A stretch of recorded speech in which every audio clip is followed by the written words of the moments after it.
मैं डॉक्टर रीता सिंह। हम आज यहाँ पर आर्थराइटिस विषय को डिस्कस करने के लिए आप लोगों के साथ सब एकत्रित हुए हैं। आर्थराइटिस दो शब्दों से मिलकर बनता है। आर्थ मतलब जॉइंट और आइटिस मतलब इन्फ्लेमेशन। मतलब शरीर में किसी भी कोई भी जॉइंट में अगर कोई इन्फ्लेमेशन होता है तो उसे हम आर्थराइटिस की कैटेगरी में लेते हैं।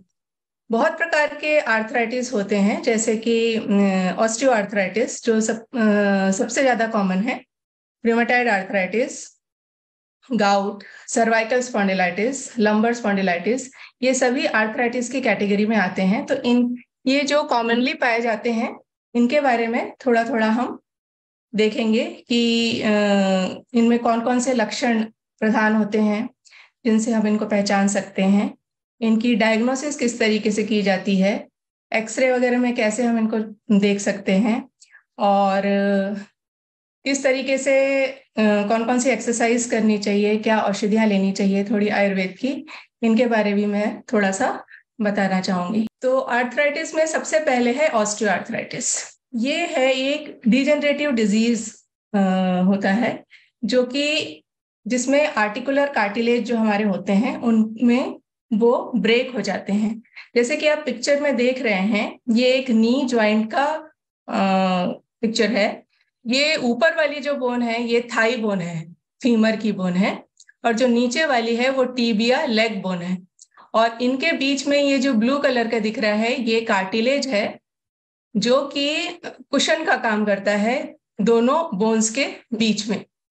और यहाँ पर फिर ये साइनोवियल मेम्ब्रेन है जो देख रहे होंगे आप लोग।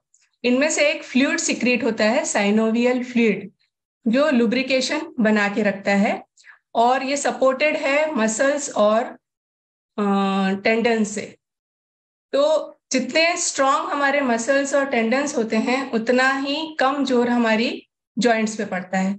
देखते होंगे आप लोग, जो लोग रेगुलर एक्सरसाइज करते हैं या मसल्स की स्पेशली, उनको ऑस्टियोआर्थराइटिस की प्रॉब्लम बहुत कम होती है। तो जब हम ऑस्टियोआर्थराइटिस देखेंगे तो इसमें क्या हो रहा है कि ये जो आर्टिकुलर कार्टिलेज है, ब्लू कलर का जॉइंट कार्टिलेज करके लिखा हुआ है, ये घिसने लगता है। मिडिल एज की डिसऑर्डर है ये, डिजेनरेटिव। तो जब ये घिसने लगता है, टूटने लगता है, तो दोनों बोन आपस में रगड़ने लगते हैं और फ्लूइड का जो कंसंट्रेशन है वो भी थोड़ा कम हो जाता है। और मैं इसमें आगे बताती हूँ कि जो हमारे लक्षण होते हैं ऑस्टियोआर्थराइटिस के, वो मेनली हमारा जॉइंट पेन है और उसमें स्टिफनेस आ जाता है जॉइंट्स में।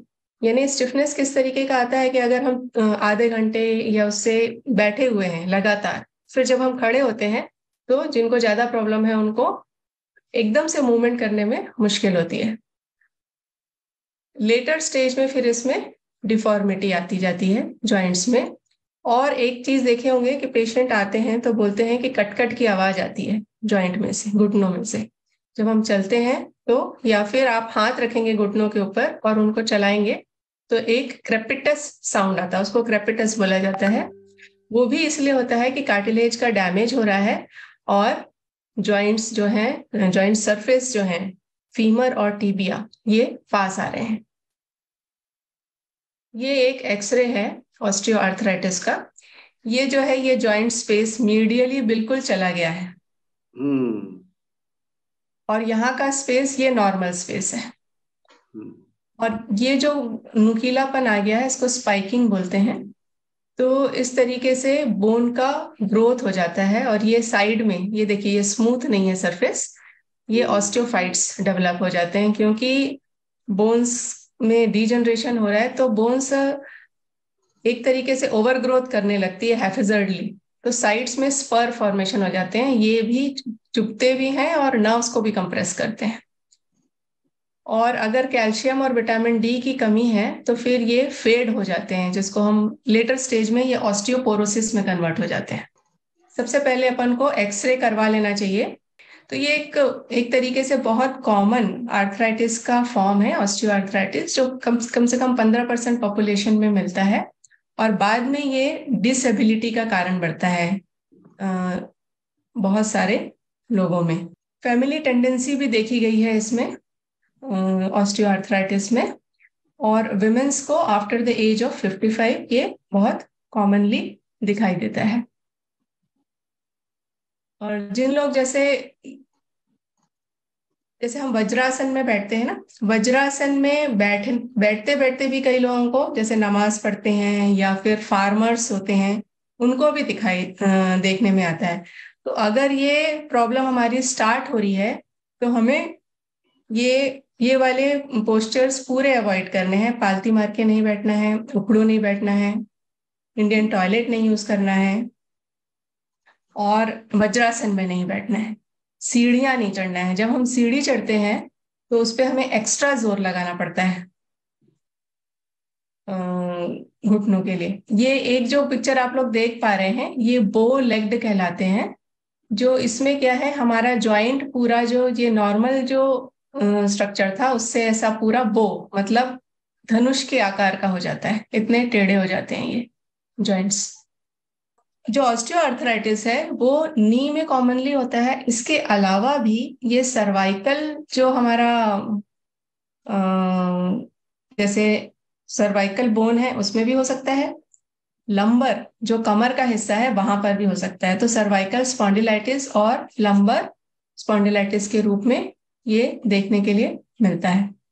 जब हम डायग्नोसिस की बात करेंगे तो ये इसमें क्लिनिकल फाइंडिंग्स जो रहेगा वो जॉइंट पेन रहेगा, और साथ में एक्सरे, उसमें ऑस्टियोफाइट्स मिलते हैं। एक नेक्स्ट पिक्चर आप ये देख पा रहे होंगे। इसके पहले एक था हेबर्डन्स नोड करके, वो जिसमें हाथों हाथ में की, कुछ था। हाँ हाथ में गठान से हो रहे हैं। ये हाँ भी ऑस्टियोआर्थराइटिस का ये मैम। फॉर्म है। ये जो है ना, ये जो हमारे जोड़ है प्रॉक्सिमल इंटरफेरेंशियल जॉइंट्स, इसमें ये ऐसे सूजन आ जाती है और ये फूल जाते हैं। इसको हेबर्डन्स बोलते हैं, हेबर्डन्स नोड बोलते हैं। ये भी ऑस्टियोआर्थराइटिस का एक लक्षण है। इसके बाद नेक्स्ट दिखाइए, नेक्स्ट स्लाइड। ये कुछ एक्सरसाइज हैं जो नीज के लिए मैंने इसमें से देखा था। जो ऑस्टियोआर्थराइटिस होता है तो एंकल को, ये जो है इसको हमें अपनी तरफ खींचना है और फिर रो के रखना है 10 या 15 या 20 गिनते तक। उसी तरीके से ये वाला जो नेक्स्ट सेकंड पिक्चर है, क्वाड सेट्स लिखा हुआ है जिसमें, इसमें हमको क्या करना है कि थाई की मसल को स्ट्रॉन्ग, जैसे थाई में जो एंटीरियर कंपार्टमेंट है उसमें हमारे क्वाड्रिसेप्स मसल्स होते हैं, तो इनको अगर हम स्ट्रेंथनिंग करेंगे क्वाड्रिसेप्स को, तो वो जॉइंट को होल्ड करने में बहुत सक्षम हो जाते हैं। तो इसके लिए हमें घुटनों को सिकोड़ना है। एक तरीके से जब घुटने को सिकोड़ेंगे तो थाई की मसल्स जो होगी वो अंदर की तरफ जाएगी। आप लोग सब टाइटन करके देख सकते हैं थाई की मसल को। तो और थोड़ी देर अपन को 10 15 20 जब तक हम गिनती गिनते तक हमें उसे रोक के कर रखना है, फिर छोड़ना है। इसी तरीके से कम 10 से 15 बार करना है। एक और इसमें पिक्चर है नहीं, दोनों घुटने के बीच में हम एक तकिया रखेंगे और फिर दोनों घुटने को आपस में प्रेस करेंगे। उसी तरीके से उसमें भी 10 तक काउंटिंग करना है। इसमें ये हील डिक्स है, ये भी इस तरीके से बैठ के या फिर पलंग पे भी हम पैर को रख के एंकल को अपनी तरफ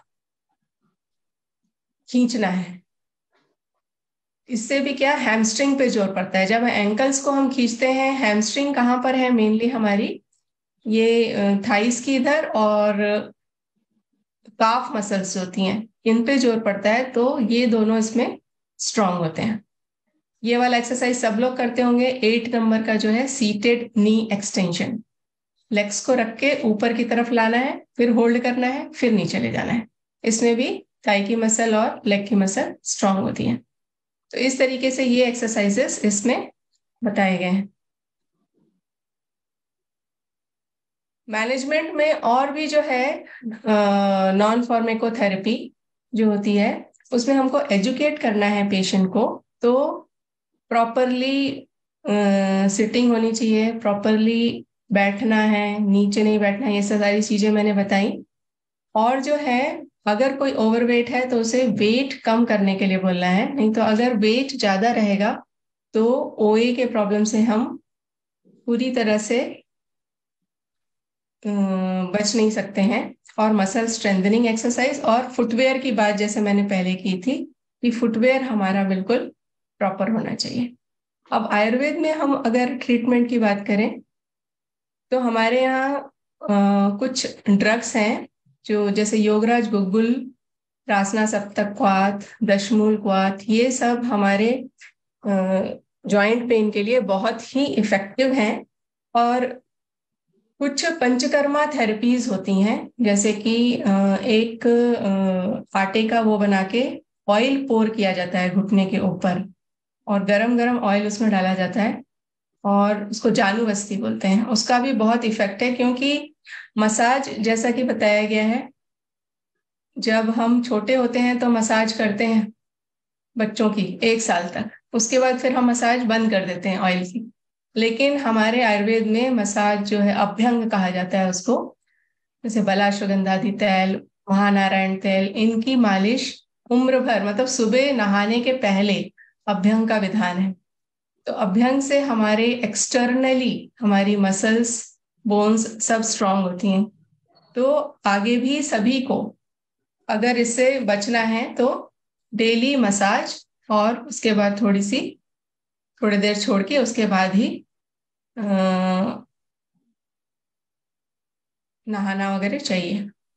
तो इस तरीके से ये ऑस्टियोआर्थराइटिस के बारे में हुआ। अब नेक्स्ट जो है वो रूमेटाइड आर्थराइटिस। रूमेटाइड आर्थराइटिस एक, जिसको हम आम वात बोलते हैं, ये एक ऑटो इम्यून डिसऑर्डर है और सिस्टेमिक है। मतलब ये पूरे शरीर में प्रॉब्लम आती है। इसमें पॉली आर्थराइटिस है एक तरीके का ये, और 0.5 to 1% ऑफ द पॉपुलेशन इससे ग्रसित है। इसका भी प्रिवलेंस एज 30 to 50 ईयर्स है। विमेन्स जो होती हैं इसमें 3 times ज्यादा मेन से अफेक्टेड रहती हैं। धीरे धीरे बोन और कार्टिलेज में इसमें इरोजन होता है और जॉइंट डिस्ट्रक्शन और डिफॉर्मिटी आती है। एक ऑटो इम्यून डिसऑर्डर होने के कारण इसमें एंटीबॉडीज बनती है। ये एंटीबॉडीज का जनरली हमारे शरीर में क्या काम होता है कि वायरस और बैक्टीरिया से लड़ना। लेकिन ऑटो इम्यून डिसऑर्डर में क्या हो जाता है कि ये एंटीबॉडीज हमारे ही बॉडी के हेल्दी सेल्स को मारने लगती है, और इस वजह से ये डिजीज होता है। इसमें भी फैमिली टेंडेंसी पाई जाती है। और इसको जो है रूमेटाइड आर्थराइटिस में कुछ क्राइटेरियाज बताए गए हैं, कि जैसे कि मॉर्निंग स्टिफनेस इसका बहुत इंपॉर्टेंट क्राइटेरिया है, कि जब पेशेंट सुबह उठता है तो उसके हाथ के पूरे जोड़ और पकड़े हुए रहते हैं। मतलब वो अगर ग्लास का पानी पकड़े तो वो उस समय पकड़ भी नहीं पाता है ग्लास ठीक से, और इस वजह से धीरे धीरे किसी को 5 मिनट, किसी को 10 मिनट, किसी को आधे घंटे, किसी को 1 घंटे लग जाता है इस अकड़न दूर होने में। तो ये इसका एक बहुत ही इम्पोर्टेंट फीचर होता है, और ज्यादातर ये स्मॉल जॉइंट्स को इन्वॉल्व करता है। कम से कम 3 जॉइंट इसमें इन्वॉल्व रहते हैं। और सबसे बड़ी बात इसमें रहती है कि जैसे अगर एक हाथ में सिर्फ जकड़न नहीं होगी, दोनों हाथों के स्मॉल जॉइंट्स में एक साथ हमें सिमेट्रिक आर्थराइटिस मिलेगा। अगर हम ब्लड टेस्ट कराएंगे तो इसमें RA फैक्टर हमारा बढ़ा रहता है। ESR और CRP जो इन्फ्लेमेटरी सिग्नल्स हैं, जो हमारी बॉडी में बताते हैं कि इन्फ्लेमेशन बढ़ गया है, इसका रेंज बढ़ा हुआ मिलता है रूमेटाइड आर्थराइटिस में। अब साथ में इसमें रूमेटाइड नोड्यूल्स मिलते हैं। ये नोड्यूल्स जो हैं ये टेंडन्स में इस तरीके से गठाने मिलती हैं। तो अगर गठाने हो रही हैं इसका मतलब है कि हमें रूमेटाइड आर्थराइटिस पेशेंट में है। और भी बहुत सारी डिफॉर्मिटीज आती हैं। एक पिक्चर और है उसमें कि हाथ बिल्कुल टेढ़ा सा हो गया है, ये स्वान नेक डिफॉर्मिटी। और इस तरीके से पेशेंट आते हैं जो हाथ पूरे, उनकी उंगलियां पूरी टेढ़ी हो चुकी रहती है, वैसे ही पैरों में भी हो जाता है। तो डायग्नोसिस में हमारा यही है कि पेशेंट आएगा और बोलेगा कि सुबह हमारे दोनों हाथों की उंगलियां जकड़ी हुई रहती हैं, और क्या बोलते हैं, जब हम टेस्ट कराते हैं तो ESR और RA फैक्टर, ये बेसिकली सबसे सिंपली स्टार्टिंग में कराने वाला टेस्ट है और ये इनका पॉजिटिव आता है। कुछ केसेस में RA नेगेटिव भी रहता है, उसके बाद भी ये लक्षण मिलते हैं तो उनको सेरो नेगेटिव रूमेटाइड आर्थराइटिस कहा जाता है। ये भी मिलता है हमारे उसमें। इसको हम आयुर्वेद में देखें तो आम बात करके इसको बताया गया है, आप लोगों ने सुना हो नाम अगर तो। और इसका जो मुख्य कारण है वो हम अग्नि मान के बताया, मतलब जब हमारा डाइजेशन जो रहता है वो इम्पेयर्ड रहता है तब ये रोग होता है। वैसे भी आयुर्वेद में सभी रोगों का कारण, सभी रोगों का जो कारण है वो जो है अग्नि से रिलेटेड है, क्योंकि जो भी हम भोजन कर रहे हैं अगर उसका पाचन सही नहीं होगा तो वो आम बनेगा, जिसको हम टॉक्सिन्स कहते हैं, और वो ही टॉक्सिन्स सारी डिजीजेस का कारण होते हैं। तो हमारे पास जो पेशेंट्स आते हैं आम बात के, उसकी हम अग्नि सबसे पहले सही करते हैं। उसकी भूख है, उसका मोशन है, ये बराबर होना चाहिए, गैस की समस्या नहीं होनी चाहिए। अगर ये समस्या ठीक हो जाती है तो पेशेंट को आधा वो उसी से ठीक हो जाता है ना। और इसमें हम जो इसके कारण है हमारे यहाँ, वो एक चीज मैं आपको बताना चाहूंगी कि विरुद्ध आहार विरुद्ध चेष्टा, मतलब जो विरुद्ध आजकल का जो खान पान है वो बहुत सारी चीजों में विरुद्ध है। विरुद्ध का क्या मतलब हुआ कि जैसे हम फ्रूट्स के शेक पी रहे हैं, तो अगर शेक में फ्रूट जो होता है, कोई भी फल है, वो खट्टा होता है और दूध जो है वो मधुर होता है, तो अम्ल और मधुर हम मिला देते हैं तो वो हमारे स्वास्थ्य के लिए हानिकारक होता है। वैसे ही विरुद्ध चेष्टा, जैसे दिन में सोना, ये विरुद्ध चेष्टा में आता है। खाना खाने के बाद व्यायाम करना, जैसे कई लोग जिम वगैरह भी खा जाते हैं तो कुछ खा के जाते हैं, या फिर आप भोजन करने के बाद बहुत देर तक वॉकिंग करते रहते हैं। भोजन करने के बाद 100 कदम चलने का विधान है और उसके बाद बाएं करवट लेट के हमें थोड़ा आराम करना चाहिए, जिस सोना नहीं है, सिर्फ आराम करना है, और जिससे ब्लड सर्कुलेशन जो रहता है वो पूरा डाइजेशन के लिए हमारा यूटिलाइज होता है उस समय, और तभी प्रॉपर डाइजेशन हो पाता है। तो सेडेंट्री लाइफस्टाइल है हमारे, उसमें बताया है विरुद्ध आहार विरुद्ध चेष्टा निश्चलस्य, मतलब जो हम मूवमेंट आजकल हमारा कम हो गया है उसकी वजह से भी आमवात रोग पाया जाता है। इस तरीके से रूमेटाइड आर्थराइटिस में आमवात से हम इसको पूरा रिलेट करते हैं। आयुर्वेद में इसकी चिकित्सा में सेहनाथ गुग्गुल बहुत प्रकार के बताए हैं, उसमें भी हमारे यहाँ ऑस्टियोआर्थराइटिस के लिए अलग, रूमेटाइड आर्थराइटिस के लिए अलग, गाउट के लिए अलग। ऑस्टियो में योगराज गुग्गुल और आम बात में सेहनाथ गुग्गुल, और वात रक्त के लिए, गाउट के लिए कैशोर गुग्गुल बताया गया है। दीपन पाचन के हिसाब से डाइजेशन सही करने के लिए अजमोदादी चूर्ण बहुत अच्छा होता है। एरंडब्रिस्ट हरितकी करके एक लैक्सेटिव होता है हमारे यहाँ, जिसमें कैस्टर ऑयल और हरड़, इसका एक चूर्ण बनाकर दिया जाता है, जिससे मोशन भी क्लियर होता है और ये आम बात में बहुत कार्यकारी होता है। लंघन एक चिकित्सा बताई जाती है हमारे यहाँ अग्नि की। लंघन का मतलब है फास्टिंग, जो आजकल आप लोग देखते होंगे इंटरमिटेंट फास्टिंग वाला कंसेप्ट। तो जैसे बुखार भी आता है, ज्वर भी होता है, तो वो आम से उसकी उत्पत्ति होती है, तो उसके पाचन के लिए, आम के पाचन के लिए हम लंघन का उपयोग करते हैं। लंघन मतलब फास्ट करना। तो फास्टिंग का आम बात की चिकित्सा फर्स्ट लाइन ऑफ ट्रीटमेंट है इसका। फिर ड्राई इसमें सुडेशन करते हैं, सिकाई करते हैं, और पंचकर्मास की थेरेपीज के बारे में अगर कुछ पता हो तो हम विरेचन थेरेपी इसमें बहुत अच्छा होता है, और बस्ती थेरेपी करते हैं। इन सबको किसी को अगर करवाना हो कुछ तो वो हॉस्पिटल में आके हम लोगों से मिल सकते हैं, हम लोग पूरा गाइड कर देंगे उसके लिए। इस तरीके से ये हुआ रूमेटाइड आर्थराइटिस। इसके बाद थर्ड जो है वो है गाउट। गाउट में क्या हो रहा है कि हमारा जो एक तरीके का ये भी रूमेटिक डिजीज है जिसमें यूरिक एसिड क्रिस्टल्स का डिपॉजिट हो जाता है जॉइंट में, और इसके कारण हमारे जॉइंट्स में पेन होता है।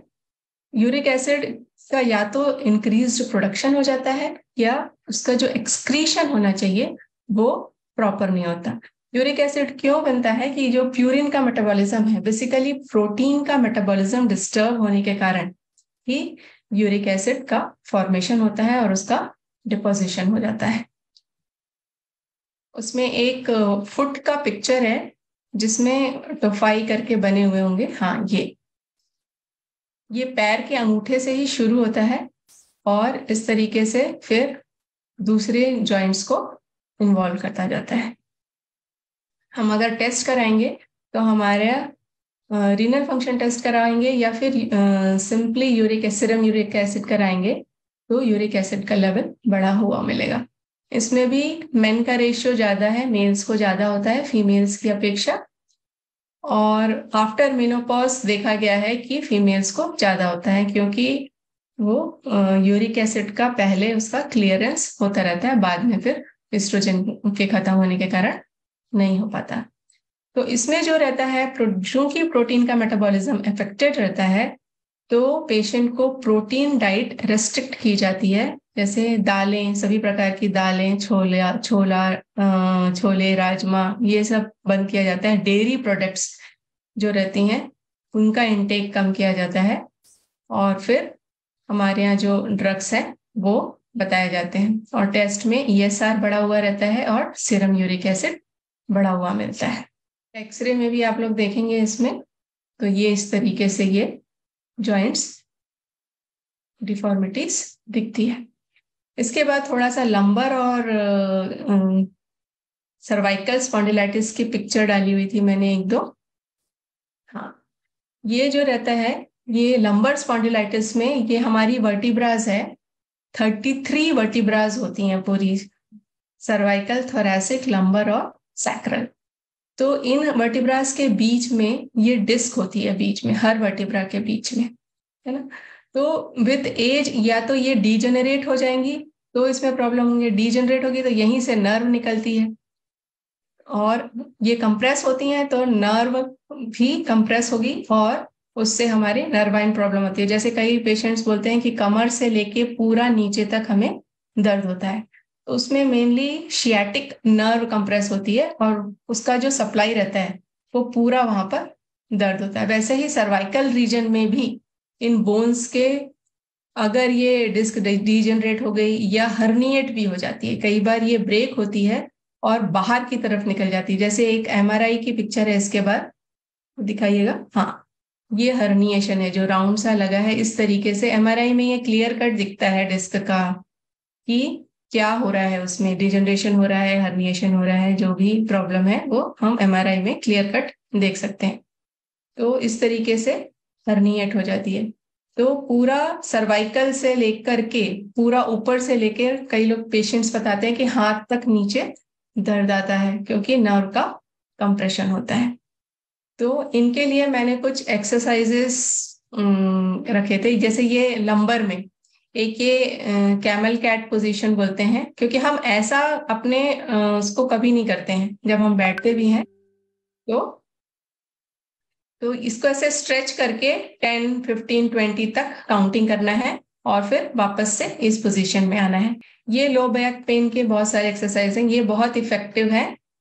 ये जो पिक्चर है इसमें ये एक हाथ, जैसे लेफ्ट हैंड और राइट लेग, इनको लेके बैलेंस करके 10 काउंटिंग तक रुकना है, फिर वापस आना है, फिर ऑपोजिट हाथ और ऑपोजिट पैर से करना है। इस तरीके से ये वाला एक्सरसाइज बहुत इफेक्टिव है। पेल्विक टिल्ट एक लिखा हुआ है, इसमें आपको पेल्विक रीजन को ऊपर उठाना है, फिर होल्ड करके रखना है। ये एक्सटेंशन एक्सरसाइज बहुत अच्छा है कि जब हम ज्यादातर हम पढ़ते हैं तो हम सीधा सीधा ही बैठे रहते हैं, तो घर में अगर लैपटॉप अगर यूज करना है या पढ़ना है तो हमें घर आके थोड़ी देर के लिए ये एक्सटेंशन एक्सरसाइज में अपने आप को रखकर पढ़ाई भी कर सकते हैं और इसमें इस तरीके से रीडिंग भी कर सकते हैं, क्योंकि हम दिन भर तो सिटिंग पोस्चर में रहते हैं। और सबसे बड़ी बात है, हमें अपना पोस्चर बिल्कुल सही रखना है। स्ट्रेट चेयर यूज करने, कुशंस वाली चेयर की बजाय स्ट्रेट जो केन वाली चेयर रहती है वो बहुत सपोर्टिव रहती है लंबर के लिए। प्रॉब्लम हमारी पोस्चर के कारण ही आती है, जो सर्वाइकल की प्रॉब्लम आती है, और आजकल जैसे मोबाइल का हम बहुत ज्यादा यूज करते हैं, हमारा जो गर्दन है आप मुझे देख पा रहे हो, तो बिल्कुल स्ट्रेट होना चाहिए, ऐसे हमें नहीं पढ़ना है, हमें कुछ भी नहीं करना है ये पोस्चर में, हमें ये पोस्चर यूज करके यहाँ पर सामने रखना है, कुछ पढ़ना भी है, कुछ मोबाइल भी यूज करना है, लेकिन हमारा ज्यादातर जो समय रहता है वो गर्दन को यूं करके ही बीतता है। तो इसलिए आजकल सर्वाइकल की प्रॉब्लम भी ज्यादा हो रही है, और लंबर के का भी हमें पोस्चर बिल्कुल सही रखना है। तो पोस्चर का बहुत ज्यादा इंपॉर्टेंस है आर्थराइटिस की सारी डिजीजेस में।